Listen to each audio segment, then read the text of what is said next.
చలికాలంలో కాళ్ల పగుళ్లు తగ్గాలంటే ఇలా చేయండి. శరీరానికి తగినంత నీరు అందేలా చూసుకోవడం చాలా ముఖ్యం. నీరు తాగడం వల్ల చర్మం తేమగా ఉంటుంది. స్నానం చేసిన తర్వాత వెంటనే మాయిశ్చరైజర్ను కాళ్లకు, పగుళ్లు ఉన్న ప్రదేశాల దగ్గర బాగా రాయండి.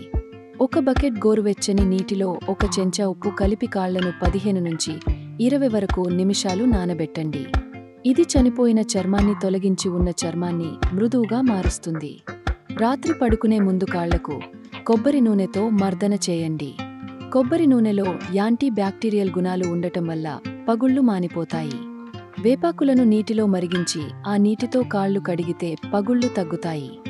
బియ్యం పిండిని నీటితో కలిపి పేస్ట్ చేసి కాళ్లకు స్క్రబ్ చేయండి. ఇది చనిపోయిన చర్మాన్ని తొలగించి చర్మాన్ని మృదువుగా చేస్తుంది. నిమ్మరసంలో యాంటీసెప్టిక్ గుణాలు ఉండటం వల్ల పగుళ్లను మాన్పిస్తుంది. కానీ నిమ్మరసాన్ని నేరుగా కాళ్లపై రాకుండా కొద్దిగా నీరు కలిపి రాయాలి.